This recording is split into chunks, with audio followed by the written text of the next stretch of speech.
మాట అన్నారు, ఓన్లీ ఒక ఇద్దరు మనుషుల మధ్య ప్రేమ మాత్రం ఉంటే సరిపోతుంది, ఆస్తులు కాదని. బట్ ఇప్పుడు జనరేషన్ మనం చూస్తూ ఉంటే ఈవెన్ 40-50 ఇయర్స్ వాళ్ళు కూడా చిన్న వాళ్ళతో కాంటాక్ట్స్ పెట్టుకుంటున్నారు. బట్ వీళ్ళు వచ్చేసి వీళ్ళకి ఆస్తుంది కదా అని చెప్పేసి పెళ్ళాం ఉన్నా పిల్లలు ఉన్నా కూడా ఆటోమేటిక్గా వాళ్ళకి అట్రాక్ట్ అవుతున్నారు, సెకండ్ మ్యారేజ్ చేసుకుంటున్నారు.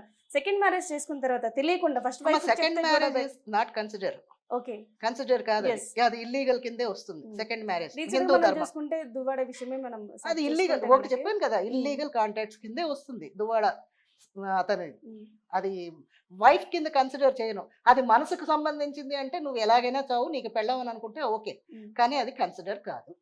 As per the law consider చేయను. బట్ లా ప్రకారం మేడం ఆస్తి విషయానికి వస్తే కనుక ఈమె కూడా ఆస్తిలో సగభాగం ఉంటుందని కూడా చెప్తున్నారు. అది ఒకటే మీకు తెలిసింది. అయితే ఆవిడ ఏదో అప్పిచ్చిందిట, ఆ అప్పిచ్చిందానికి ఈ ఇల్లుని తనఖా పెట్టిందిట.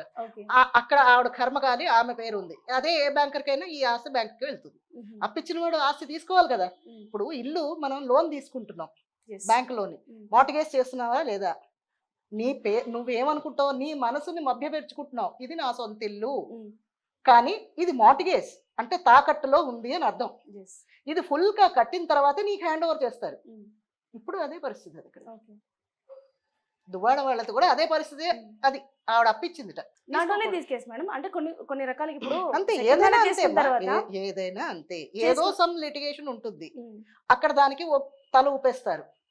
తర్వాత వచ్చే కాంప్లికేషన్స్ ఆ టైంలో మ్యూచువల్ అండర్స్టాండ్ పని అయిపోవాలి, హరిబరి ఒప్పేసుకుంటారు. బట్ తర్వాత ఇవి వస్తాయి. బట్ నేనేమంటున్నానంటే సెకండ్ మ్యారేజ్ చేసుకున్న తర్వాత రేపటి ఫస్ట్ వైఫ్ తెలిసినా కూడా ఇది బయటపడ్డప్పుడు second marriage is not consider. ఆవిడని మ్యారేజ్ అని అన్నాం మేము. మీకు చెప్పాలంటే సెకండ్ మ్యారేజ్ అనేది ఇల్లీగల్ కాంటాక్ట్.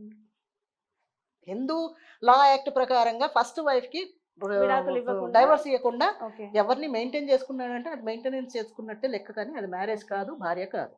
పిల్లలు పుడితే వాళ్ళ పిల్లలు లెజిటిమేట్ అమ్మా, పిల్లలు మాత్రం వర్తిస్తారు. అది సో వాళ్ళకి ఎటువంటి హక్కులు ఉంటాయి మేడం? అన్ని హక్కులు ఉంటాయి.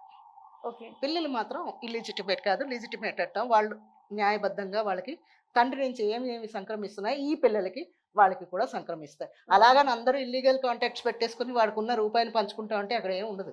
ఇవన్నీ చూసుకుని ఏడవాలి. అయినా రెండో దానికి ఎందుకు వెళ్ళాలి? ఫస్ట్ మ్యారేజ్ కి ప్రిఫరెన్స్ ఇవ్వండి, అది చేసుకోండి. సంసారాన్ని నాశనం చేయకూడదు.